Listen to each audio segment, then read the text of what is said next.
Salut les amis, coucou les petits loups. Alors aujourd'hui c'est un édito dont le titre est « Un nouveau boîtier va sortir, pas de panique ». C'est donc un dialogue que j'avais imaginé entre un journaliste et moi, un photographe passionné de macro-photographie et moi.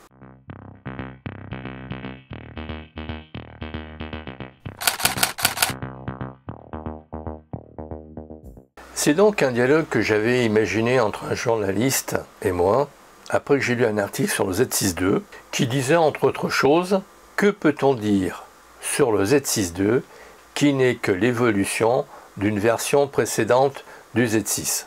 J'aurais eu envie de lui dire « On peut déjà décliner toutes les qualités et défauts que l'on avait annoncés dans la version précédente, puisque ça n'est qu'une évolution de la version précédente. » À en croire les journalistes, une espèce que je n'aime pas beaucoup, vous le savez, donc variété humaine qui a le don de mettre le doute dans l'esprit des photographes. Un nouveau boîtier va sortir, qu'on se le dise. Oui, et que va devenir me dit le journaliste.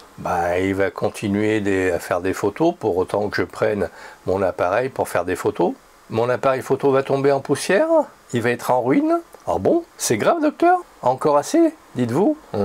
Vous me faites un mot pour aller voir de votre part le marchand du coin qui vend le boîtier dont vous parlez. Vous êtes sûr? C'est qui le spécialiste?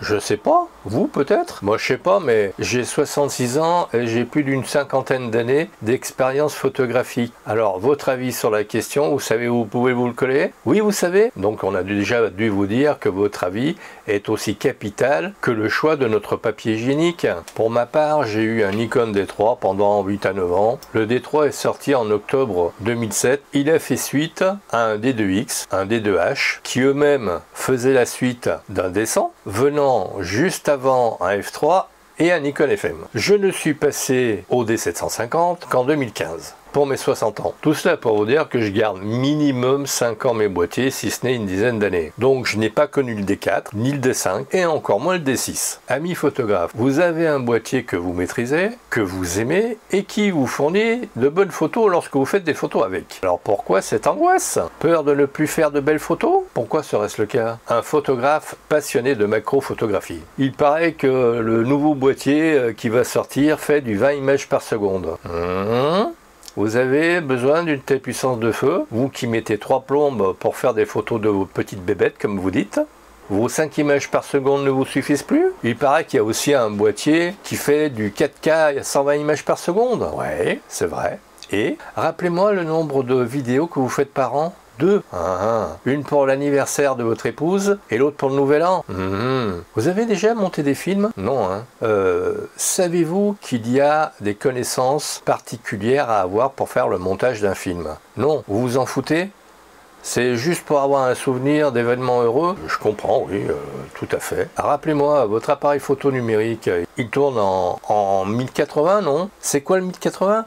C'est tout simplement la hauteur de votre fichier vidéo. Alors il me semble, si je regarde bien votre appareil photo, que votre appareil photo tourne en 4K 30 images par seconde.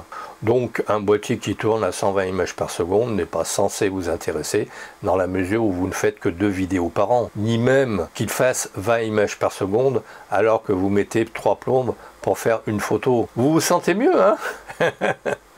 Je comprends. Vous étiez angoissé de ne plus pouvoir faire de belles photos. Rassurez-vous, votre appareil photo vous permettra de faire encore beaucoup de photos pendant encore de longues années. Allez, faites de belles photos, merci pour votre écoute et à très vite.